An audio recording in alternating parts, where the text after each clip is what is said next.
Welcome to NFL Live. Look at that. Just 9 weeks away from the season opener, which of course is a rematch of last year's Super Bowl between the Seahawks and Patriots. You were just reminded of the way all that went down. We can't wait for it, right? We got Adam Schefter, we have Booger McFarland, we have Mike Tannenbaum here for the hour. It's good to see all of you. Let's talk about the defending champion Seahawks as we begin the show.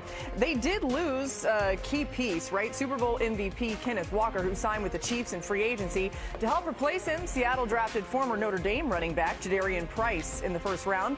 Offensive coordinator Clint Kubiak left to take the Raiders head coaching job. And there were some notable departures on the defensive side of the ball as well. We know how good that defense was.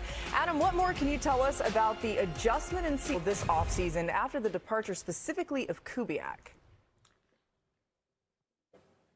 Well, it's a big adjustment. Again, we know they lost Kenneth Walker to the Kansas City Chiefs. Zach Charbonnet, the other starting running back, is coming off a torn ACL. And Clint Kubiak, their former offensive coordinator, is now the head coach of the Las Vegas Raiders. And to replace him, they reached out to the 49ers and hired the 49ers tight ends coach, Brian Fleury, to coach the Seahawks offense to replace Clint Kubiak. Now, Fleury comes with great reviews. They love him in Seattle. They had high regard for him in San Francisco, but he has never called games or plays at the NFL level before. So nobody knows exactly how that's going to work out. That's going to be an adjustment, and it's going to be an adjustment that's made without some key pieces at the running back position. And so the Seahawks are going to find out early on where they are offensively, but I think there's a question mark as to how this offense is going to perform earlier in the year until they can figure out how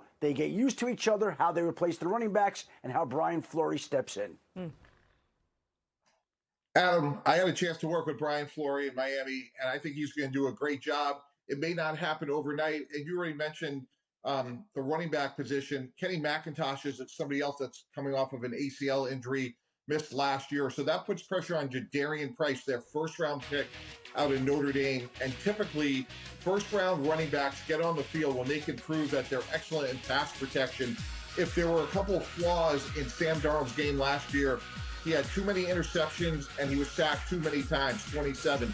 So Shedeur Price's pass protection is something that Seattle's going to have to watch closely in the preseason in terms of getting him on the field to help a very fluid situation at the running back position with Kenneth Walker now being gone. So when you bring over somebody from San Francisco to run your offense, you can best believe the offense is going to major in the run game and play action pass. And that's what Sam Darnold excelled at last year, guys. So I'm not really concerned about the offense. Moreover, what about the defense that was dominant and Mike Macdonald is still there? I think the defense is going to be outstanding. You still have Leonard Williams. You still have Ernest Jones. You still have Witherspoon back in the secondary. To me, this defense was playing as good as or better than anybody in the National Football League last year. And we had an opportunity to interview Mike Macdonald on the set, Chris Berman and I, after the Super Bowl. And you could see his wheels still turning after the game about how their defense played. I can't wait to watch this defense because the guy in charge of the football team, the guy in charge of the defense, he is a mad scientist just from a defensive perspective. So as much as we give Sean McVay and Kyle Shanahan and all these offensive genius a lot of kudos for what they do on offense, Mike Macdonald is the same way on defense. And let's not forget, this team won because they ran the football, they had timely play action pass from Sam Darnold, and that defense was the best in football when the season ended. And Booger, it's not just his mind, but his disposition.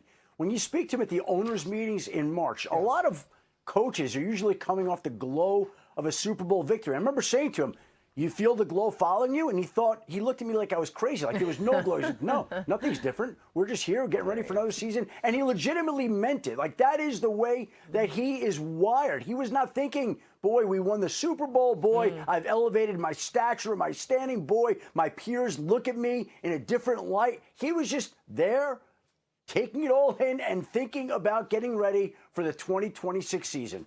That's exactly what Seattle fans should love to hear. And by the way, that defense called themselves the dark side last year. I wonder what they'll change to this year. The NFC West is expected to be a gauntlet once again. Now, coming off a surprise run to the Super Bowl last season, the Patriots made some key moves this offseason. Let's turn our attention to the other team playing in the Super Bowl last season.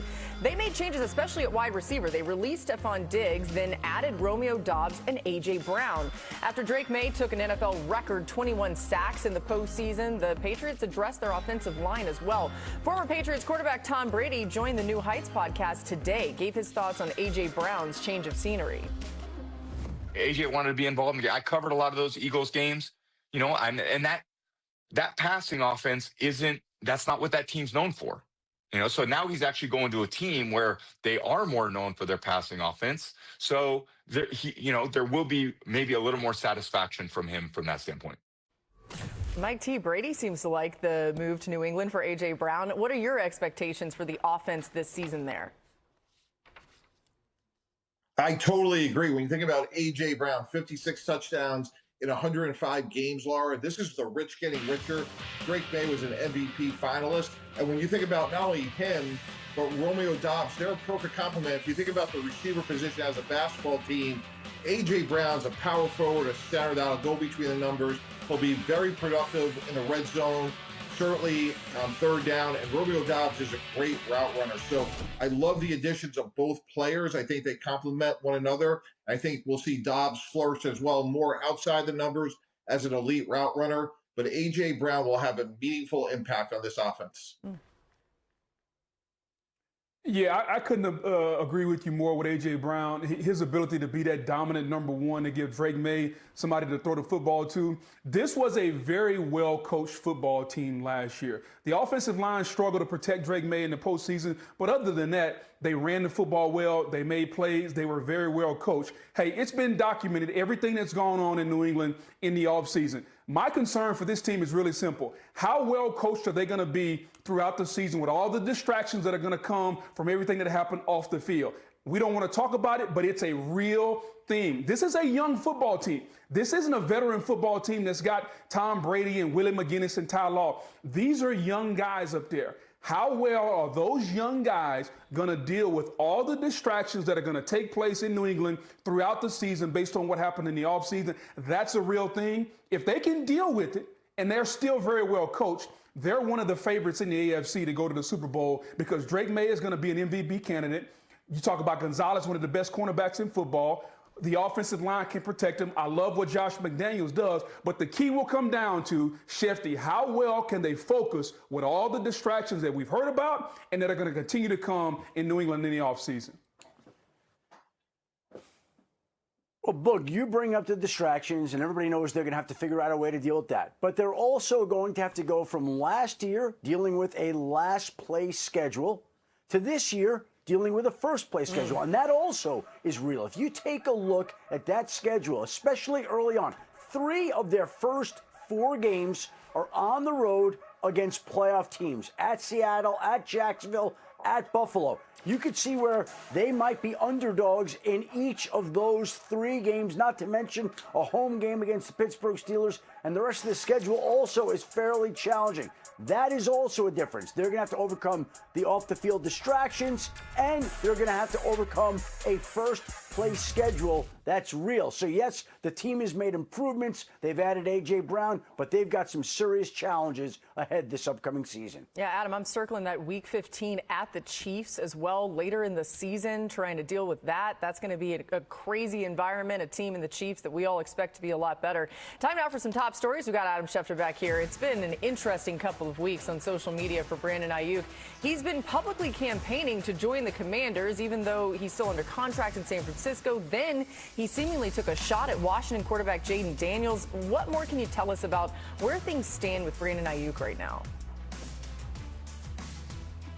Well, Laura, for a while, it looked like Brandon Aiyuk was destined to go to Washington. And then he got on social media, criticized the quarterback in Washington, Jaden Daniels. Jaden Daniels fired back. And now it looks like that door might be closed off to Washington. And that leaves Brandon Aiyuk in an uncertain, tenuous position moving forward. There are people I've spoken to who say they're not convinced that he even wants to play. So this is all up in the air right now. The 49ers hold his rights. He's on the reserve list right now. They have to reinstate him, which they haven't done yet. His future in San Francisco is done, but right now it is hard to find a landing spot for him, and nothing can happen until and if and when the 49ers release him. And Adam, cornerback Terrion Arnold was released by Detroit last week after he was arrested on felony charges of armed robbery and kidnapping. What's the latest there? Well, let's remember that his attorney, Harvey Steinberg, told the court that there were at least 3 teams that expressed interest in signing Terrion Arnold, and Harvey Steinberg also told the court of law that he expected Arnold to have a new home within 30 days. Those were his words. This is not some agent play. This is a lawyer stating that in the court of law. My understanding is there have been calls made from teams. They have been checking in on Terrion Arnold. We don't know when that case, as serious as it is, will proceed to trial. It may not be for another year or two, and teams right now are sifting through the facts and information to determine whether or not it will be worth it to sign Terrion Arnold to a short-term minimum contract to bring him in and give him an opportunity.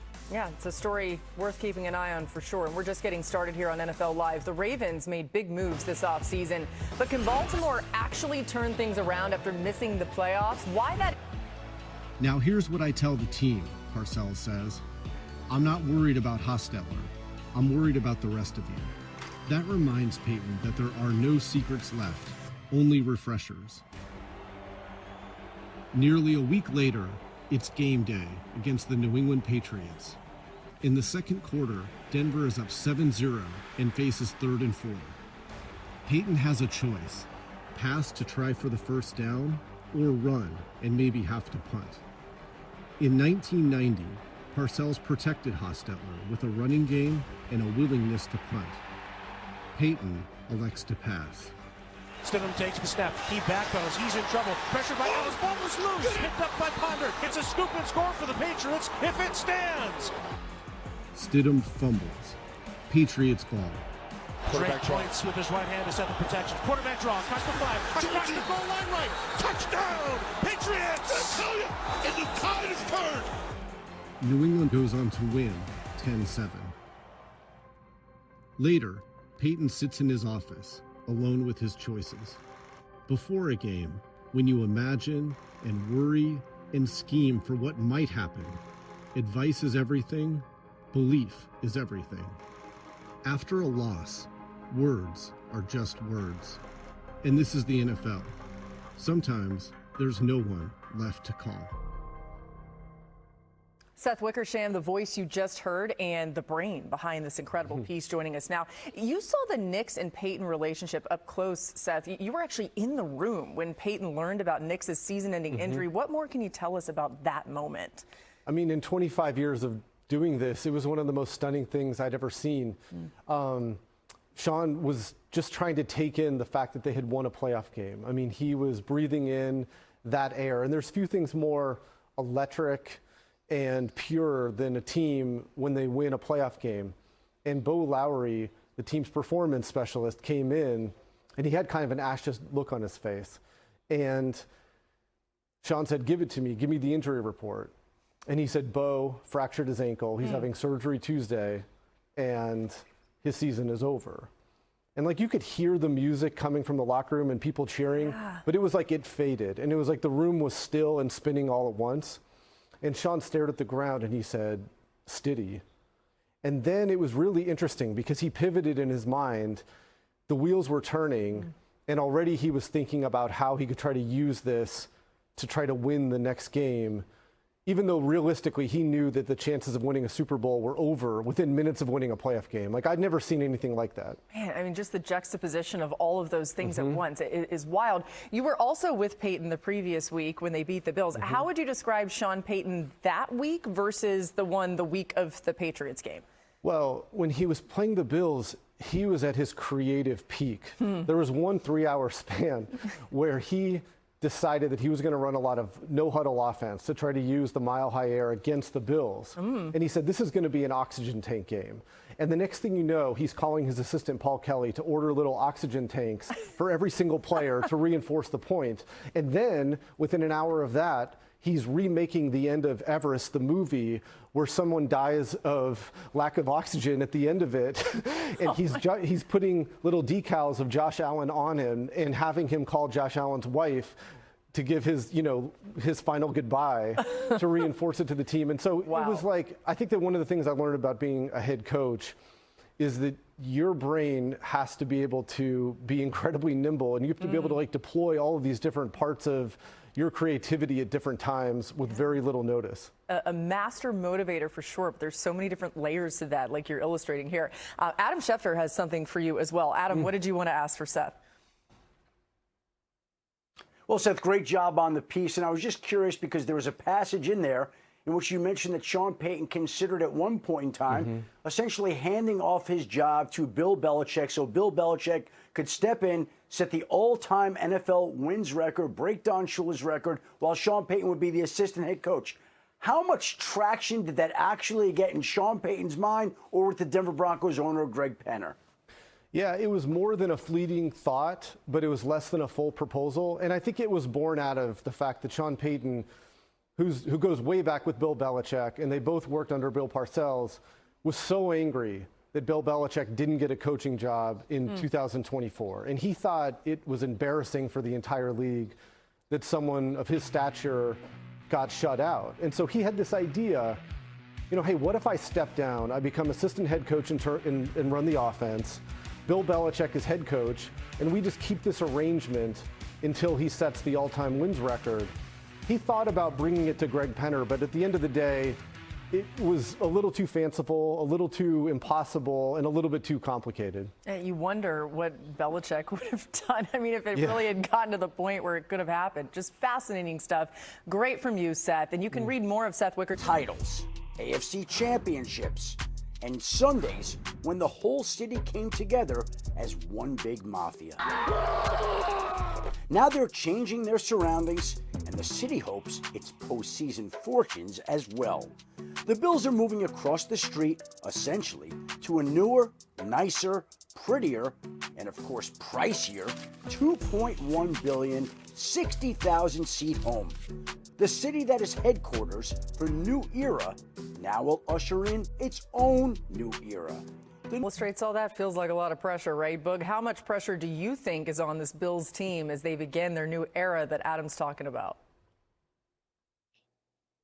You can't even think about or can't even fathom how much pressure on them. Let's not forget, listen, Sean McDermott was a very good head coach. This was a very good football team for a long, long time. They fired him and said, that's not good enough. So the ownership is telling you right now, what we did in the past is not good enough. 12-5 and not getting to the Super Bowl is not good enough. So I don't know if there is a head coach in an organization under as much pressure for the right reasons than Joe Brady and the Buffalo Bills, because we all know good is not good enough. He's got to be great. He's got to get this team to a Super Bowl. And fortunately, I think the Buffalo Bills and the Baltimore Ravens are in the same situation. It doesn't matter what they do in the regular season. They can go 17-0. Nobody cares. What are you going to do once the playoffs starts? Can your best players, can Josh Allen, can these guys make those plays? Can Joe Brady get this team over the hump? Because we saw what Sean McDermott did. Now, Joe Brady, it's your turn, and greatness is expected. Yeah, Boog, I'm really intrigued by the other side of the ball and Jim Leonard, their new defensive coordinator, someone that played for us with the Jets, someone who's really smart, tough, competitive, versatile. And I think that's what his defenses will be like. Last year, Buffalo's defense really struggled against the run, gave up 136 yards per game, 28 most. And as this graphic shows, they're going to count on a lot of young players. If you look at the last couple of drafts, Deion Walker, TJ Sanders, a second and a fourth round pick a year ago, they're going to have to play well in addition to Bradley Chubb playing in 17 games and then getting meaningful contributions from players like Greg Rousseau and Ed Oliver. But for this team to get to where they want to go, it really starts up front defensively, because if you can't stop the run, then you can't bring all the pressures that Jim Leonard's going to want to bring. Well, we've got new culture, new ideas, new atmosphere, new everything in Buffalo, including that new stadium. And again, when you look at teams through the years that open new stadiums, the history of teams that open new stadiums that go on to win Super Bowls, it's not very often that it happens. The last time it happened was in 1971 when the Dallas Cowboys opened Texas Stadium and won the Super Bowl. So the odds are against Buffalo, but the clock is running. There's enough talent, and they've made enough changes here to create a new culture to try to give this organization, this city, a spark so that Buffalo finally can get over the hump and win a Super Bowl. And if we saw the Knicks win a Super Bowl and or NBA championship after 53 years, there's no reason Buffalo couldn't do it in the NFL. I mean, Adam, I don't know. It feels like the Knicks won a Super Bowl too, right? But since drafting Josh Allen in 2018, the Bills have 97 wins, including playoffs.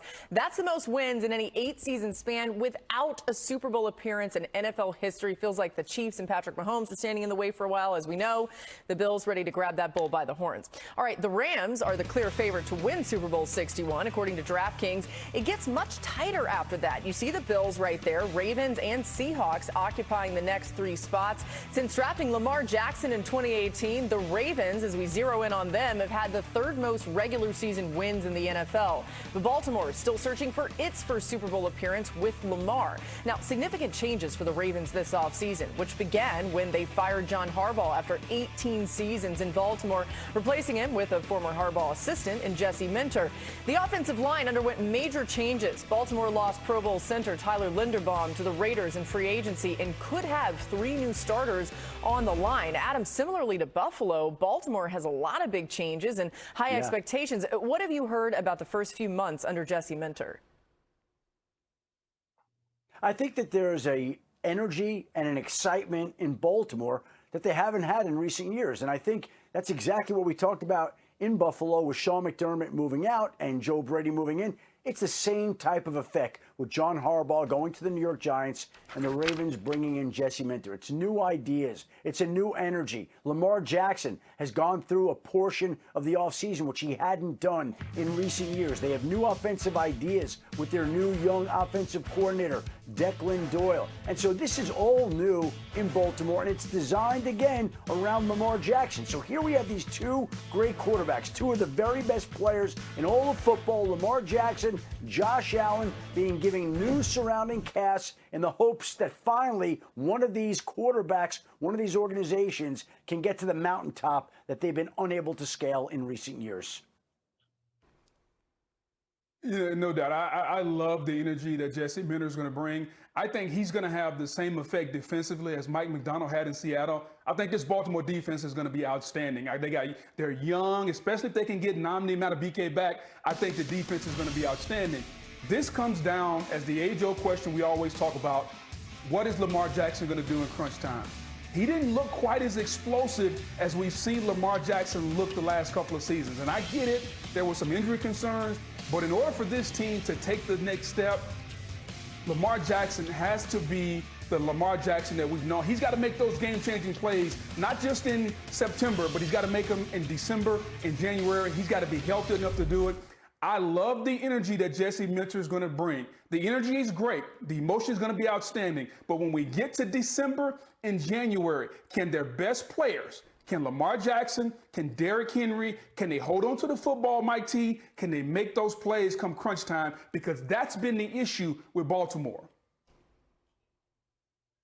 Yeah, Boog, talking about Lamar Jackson's health, it starts with 3 new stars on the interior offensive line, starting with first-round pick Vega Uwane from Penn State, bringing John Simpson back. If they can get good production out of those 2 and Danny Pinter, that bodes well for Lamar Jackson. If they struggle, as you mentioned, he missed 4 games last year, that would be hugely consequential for their season.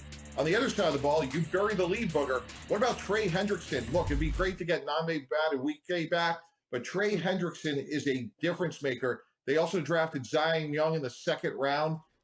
Baltimore uncharacteristically struggled with sacks a year ago. They were only 28th in the league. So look for those guys to be impactful. Jesse Minter to bring a lot of pressure packages that looks like Mike McDonald's defense. And I think they'll be better up front on both sides of the ball. Yeah, you love the sound of that if you're a Ravens fan. And how about this? I don't know what there is to be said about this other than just the fact that this is the third time in Lamar Jackson's career that he enters a new season with a new offensive coordinator. He won MVP in each of those previous 2 seasons. So the new OC is Declan Doyle. It's like, come on, Coach Doyle, you got to do this again. A lot of pressure on that as well. Coming up next on NFL Live, NFL executives, coaches, and scouts rank the top. That's the best catch I've ever seen in person. To find a flag league near you, visit NFLflag.com and watch as the best flag football players from across the country compete this summer in Westfield, Indiana. It's coming up. Live coverage of the NFL Flag Championships presented by Toyota begins July 24th on ESPN, ABC, and Disney Networks. Now, Jeremy Fowler has an article on ESPN.com that ranks the top 10 edge rushers in the NFL based on a survey of executives, coaches, and scouts. Myles Garrett, as you might expect, took the top spot on every single ballot. The reigning Defensive Player of the Year had 23 sacks last season, the most by any player in a season since the stat was first tracked in 1982. Garrett is followed by Micah Parsons, who was having a dominant first season for Green Bay before a torn ACL ended his season in Week 15. We'll see him back hopefully maybe early to mid part of the season. Boog, do you expect Garrett to pick up right where he left off this year with his new team? I think he's going to be better. And here's the reason I say that, Laura, because I think he's going to get more opportunities in L.A. Because let's face it, Cleveland, they couldn't score points up there. And Myles Garrett was not playing with the lead. I think Sean McVay and Matthew Stafford, they're going to score a ton of points. And I think in the third quarter and fourth quarter of most games, it's going to be the Myles Garrett and Braden Fisk and those Kobe Young, those guys up front. They're going after the quarterback. I think he's going to be better. I think he is the best non-quarterback in football, Laura. So you take the quarterbacks out of the way. I think he's the best player in the game of football. He can beat you with speed. He can beat you with power. He's been a dominant guy for a long time. He doesn't get hurt. He shows up. He plays every play. And if I were built the way that Myles Garrett is built, Shefty, I would never wear a shirt ever. I would go to every ball and every gala with no shirt on. No shirt. Hey, Adam, Boog loves to take the quarterbacks out of the way, too. Yeah. Boog's like, any chance I can get, let me just put those guys to the side. Yeah, well, let me just say this. I've seen Booger without a shirt, and Myles Garrett doesn't have all that much on Booger. I'll just say it to you right now. And you brought up a lot of those names on the Rams defensive line. The one name he didn't mention was Aaron Donald. Now, can you imagine if Aaron Donald winds up coming back? And that continues to be one of the more intriguing storylines that we get ready for as training camps open later this month, whether or not Aaron Donald will wind up coming back, coming out of retirement after being retired the last 2 seasons. Now, let's lay this out. Let's think how obvious this should seem. He would come back to a place where he would be appreciated, wanted, celebrated, respected. They would pay him to do it. Sean McVay would come up with a plan to use him a certain number of plays per game, and he would get to play with Myles Garrett. Like, what about that is not appealing to somebody like Aaron Donald? And so there are a lot of people who continue to believe that there's a real possibility that Aaron Donald will decide to come back, which would make the Rams dangerous, or the Rams defense even more dangerous, and make this team even more potent as we get ready for this season. And we'll see if he winds up doing that. But that's going to be one of the intriguing storylines here coming up. Well, similarly to Boog, Aaron Donald's been keeping himself in incredible shape. He looks like he's ready to play at any point in time. And if our staff doesn't come up with some sort of shirtless photo of Boog by the end of this show, I'm going to be mad at you guys, even though I love you guys. Adam, I mentioned this, okay? Micah Parsons was second on the list, but he's coming off that significant knee injury that he suffered in December of last year. I was alluding to a time where he might come back, but I should be asking you this. What more can you tell us about where he is health-wise? Well, the Packers are bracing for him to miss the first part of the season. I don't know whether that's 4 games, 5 games, 6 games, but it's multiple games that he's going to miss to open the season after tearing his ACL in December against the Denver Broncos on this play on a day in which Patrick Mahomes also tore his ACL against the Chargers. It was a devastating day in the National Football League. Parsons is obviously rehabbing that injury right now. He'll come back when he's ready. And the Packers know it's a long season. They want to have him for the second half of the season, but he's going to miss a good portion of at least the first half of the season, you would think. This is interesting. The Packers begin a pivotal stretch in Week 5 with 3 straight games against the Bears, Cowboys, Micah's former team, and the Lions. So you wonder if he would circle that area to come back. All right, the Texans we'll turn our attention to now are the only team with multiple edge rushers in that top 10 of the list that we're talking about. Will Anderson Jr. at number 3 and Danielle Hunter at 6. Last season, they became the third pair of teammates in the last 30 years to each have 15 sacks in a season, including the playoffs. The last duo to accomplish this also played for the Texans, and that was J.J. Watt and Whitney Merciless in 2015. Mike, you worked closely with the Texans defensive coordinator Matt Burke during your time in the league. What does having two guys like Anderson and Hunter mean to his defensive game plan? Yeah, Laura, Matt's really smart and creative. This is almost unfair because basically you think of two ways you can attack somebody defensively. You can either change the math and bring more pass rushers than they can block with, which you don't need to do with Will Anderson and Danielle Hunter. And then you could rush forward and play man-to-man with two great corners and Kamari Lassiter and the great Derek Stingley. And then you throw in a smart, versatile safety that they just acquired, Reed Blankenship. This should be, if not the best one, the best defenses in the league because they can rush with 4 and they can cover man-to-man on the back end. Matt Burke's going to have a lot of fun with this unit this year. They're going to be hard to beat. And again, if not the best, certainly one of the best overall. Yeah, they were hard to beat last year. And here's why having two guys like this takes your defense to a whole nother level. The offense knows that the balls needs to come out in 2.5 seconds. If it's not coming out in 2.5 seconds, that means your quarterback is not throwing the ball in 2.5 seconds. These defensive ends are getting to the quarterback. So now the cornerbacks know we don't have to cover 3 seconds. The linebackers know we don't have to cover 3 seconds. The safety, they can come downhill. So anytime you get two guys that can get to the quarterback, as a defensive coordinator, you can bank on one of those guys getting to the quarterback in 2.5 seconds. And the biggest issue for the Texans is really simple. This defense was consistently dominant throughout the season last year. Yeah. Seattle was better at the end, but they were consistently dominant. Can C.J. Stroud help this defense? If he returns back to the form that he was his rookie year, this team can be a Super Bowl favorite. Hear me now. They can be a Super Bowl favorite in the AFC. But if they don't, they're going to waste one of the best defenses we've seen over the last couple years in a long time. Yeah, Boog, I had the pleasure of witnessing that defense firsthand during their playoff run this year, and they are unbelievable, unreal to watch, as we've all seen. But yes, it is the offense and C.J. Stroud on the other side that didn't hold up their end of the bargain. So, Adam, is C.J. Stroud in a situation where he could receive a contract extension? What's the latest there? That's a story we've been monitoring. Laura, we've seen the Texans go after signing young players to contract extensions. We saw it with Will Anderson. We saw it with Danielle Hunter this offseason. We've seen it with linebacker Azeez Al-Shire. We've seen it with their tight end Dalton Schultz. And there's nobody that's more important than the quarterback. Now, my understanding is C.J. Stroud's had a great offseason. I think they absolutely view him as a part of their future, and it wouldn't be a surprise if at some point before the season began, they were able to figure out an extension to keep C.J. Stroud in Houston long term. They would like to get that done. We'll see if they can figure out a way to get that done by the time the season starts. All right, interesting. Now, listen, I had requested a shirtless photo of Boog, mainly on Adam's behalf, because I think that's what he wanted, and Mike T. But instead, I present to you this. Shirtless Adam Schefter. That's what I'm talking about. Because we really can't see enough of it. And this is mid-dance Who asked for that? Well, I did, too. It was me. Hey, Laura, this was down in New Orleans, and Shefty and I were on the field together. Shefty borrowed a lot of jewelry, as you can see, and he was the most comfortable I've ever seen him when he took his shirt off. As a matter of fact, he was more comfortable with his shirt off than he was doing the gritty in Chicago. You know what? You ain't lying. Boog, you look fresh, by the way. Look at Boog all suited and booted. I love it. Adam, I got to say, I think you're putting some work in the gym. You look swole. It's a good look. More chains.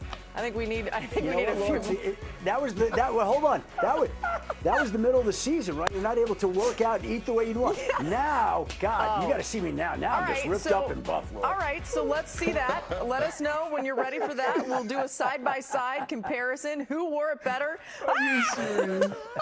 Okay, our producer Chris is like, please go to break. Still to come, the Chiefs are entering another